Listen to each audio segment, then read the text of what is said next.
este día envíe al Senado de la República la iniciativa de reforma energética. Esta reforma representa una de las más grandes oportunidades para México de los últimos años. Se piensan hacer cambios constitucionales. Piensan cambiar el artículo 27 y el artículo 28 de la Constitución. Para darle continuidad a un proceso prácticamente de saqueo, desmantelamiento y privatización de la industria petrolera. Y por lo tanto, esto implica que la renta petrolera, que ha sido la columna vertebral del país, va a ser compartida con la iniciativa privada. Y eso va a tener un impacto directamente en el empeoramiento de las condiciones de vida de la población. En concreto, buena parte, por ejemplo, que se obtiene de esa renta petrolera es para precisamente gasto social. 40% del presupuesto nacional es de Pemex. Hay gente que dice, no me da nada el petróleo. 40%, una de cada 3 escuelas, uno de cada 3 hospitales, una de cada 3 carreteras fueron hechas con dinero del petróleo. El golpe a la economía nacional es tan severo que el gobierno tiene pensado hacer una reforma hacendaria para subsanar, para reponer el dinero perdido con la renta petrolera. Y lo que implica, y esto implica que el gobierno piensa subir el IVA en medicinas y alimentos.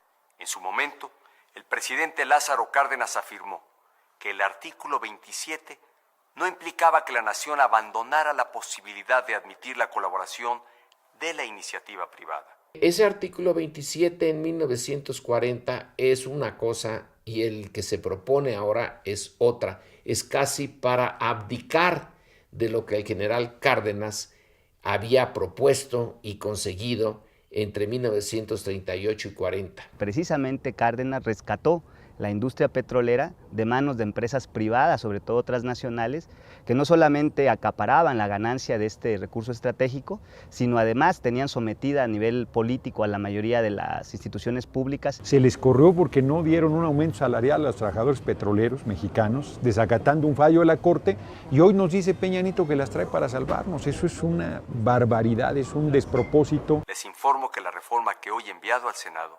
retoma palabra por palabra el texto del artículo 27 constitucional del presidente Cárdenas.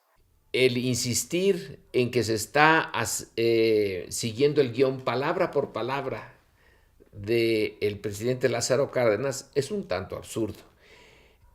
Es en realidad una mentira con la verdad.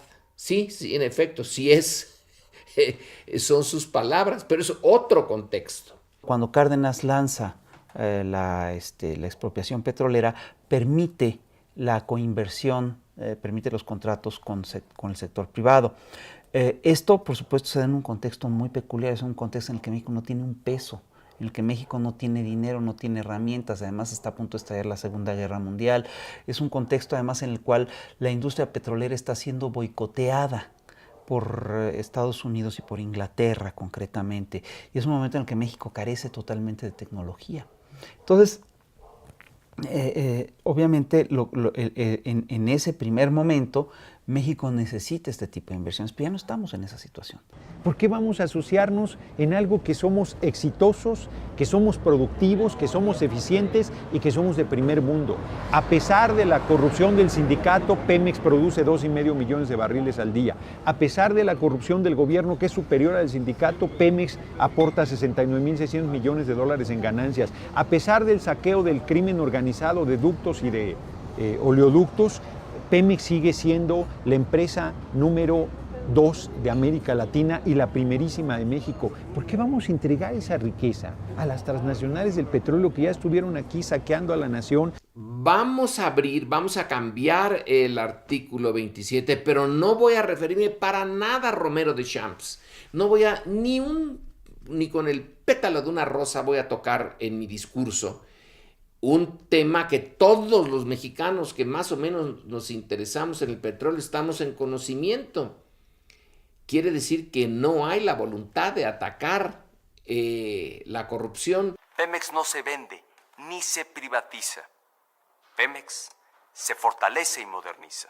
Nada más que lo vamos a dejar para que otros lo exploten y le ganen, y la renta petrolera se reparta entre los extranjeros que saben y pueden y tienen el capital y nosotros que no sabemos, no podemos y ya se nos fue el tren hace mucho tiempo. Valiente proyecto de México en el siglo XXI. Esto es, sin lugar a dudas, una privatización, a pesar de lo que dice la propaganda oficial. Si aprovechamos esta gran oportunidad, se crearán cientos de miles de nuevos empleos y con mejores salarios. Necesitamos creación de empleos, sí, pero ¿es privatizando la energía o modificando todas las reglas del modelo económico que tenemos? Esos 10 puntos que maneja Peña Nieto son los mismos que nos dijo Carlos Salinas de Gortari para privatizar todas las empresas públicas y nada de eso mejoró. Desde entonces tenemos un continuo empeoramiento de las condiciones de vida de la población y un nulo crecimiento en la economía. Cuando México funcionaba con las lógicas del estado de bienestar, la economía mexicana creció a un ritmo del 6%. En la era neoliberal crece a ritmos verdaderos, a 6% anual. En la era neoliberal ha crecido a ritmos verdaderamente irrisorios. Si llevamos a cabo esta reforma, bajará el precio de la luz y del gas. Mira, son increíbles. Cada vez que hacen una privatización, cada vez que emprenden una privatización, nos prometen que va a bajar el precio de la luz y el gas. En otras privatizaciones se nos ha prometido más o menos lo mismo, que con la intervención de la empresa privada, su lógica, su eficiencia, etcétera, pues sería enormemente benéfico para el consumidor. Dime tú si eso ha ocurrido. Nos prometieron que la telefonía mexicana iba a bajar con la privatización. Pagamos una de las telefonías más caras del planeta. De hecho, hoy los altos costos de la energía eléctrica, por ejemplo, aquí en el centro del país, desde que desapareció Luz y Fuerza del Centro, que era el mismo argumento también que el pasado gobierno decía, han aumentado, precisamente porque están en manos privadas. Buena parte de la producción de energía eléctrica está en manos privadas. La privatización y luego el haberlos entregado a la banca mundial, lo que antes eran bancos mexicanos, hoy tenemos que cobran unas tasas muy altas. Todo lo que viene de la industria privada es mucho más caro que lo que viene de la industria pública, evidentemente porque los privados siempre buscan la máxima ganancia. Entregaron los ferrocarriles porque los iban a modernizar. Son tan modernos que son invisibles. No existe el ferrocarril de pasajeros en el país. La reforma energética que he presentado permitirá al Estado mexicano contratar a particulares cuando así convenga al interés nacional. Él cree que los mexicanos somos él y su grupo de interés y los grupos que controlan el poder legislativo y el poder ejecutivo. Esos no somos los mexicanos somos la mayoría de la población que vive en condiciones terribles y que no queremos que se nos quite un recurso estratégico. Permitirá al Estado mexicano contratar a particulares. Tú tenías un contrato riesgo con una empresa norteamericana y la embajada norteamericana todo el tiempo intervenía en las acciones del gobierno de México, sobre todo en el sector petrolero, y eso obviamente terminó por convertirse en un conflicto de intereses muy serio. A México no le convienen esos contratos.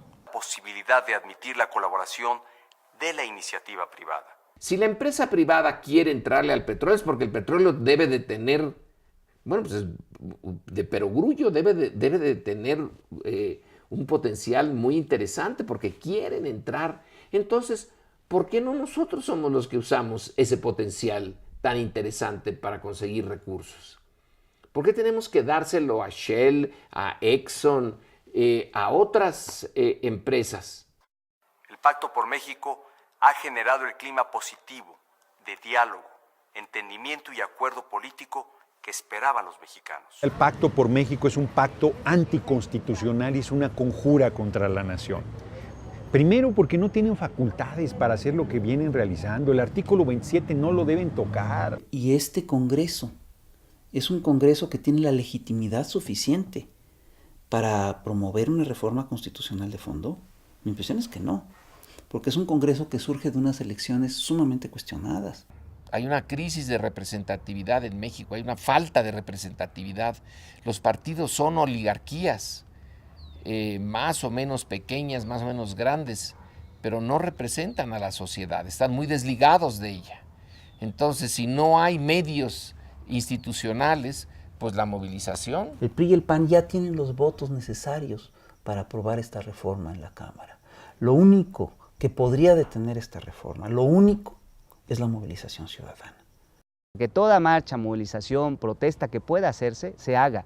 Demostrar que no es cierto lo que dice Peña Nieto, que todos los mexicanos estamos de acuerdo o que va a ser en nuestro beneficio. Sí, estoy seguro que esta lucha no la vamos a perder, no podemos perderla. Es mucho lo que está en juego y más temprano que tarde vamos a revertir todas estas barbaridades.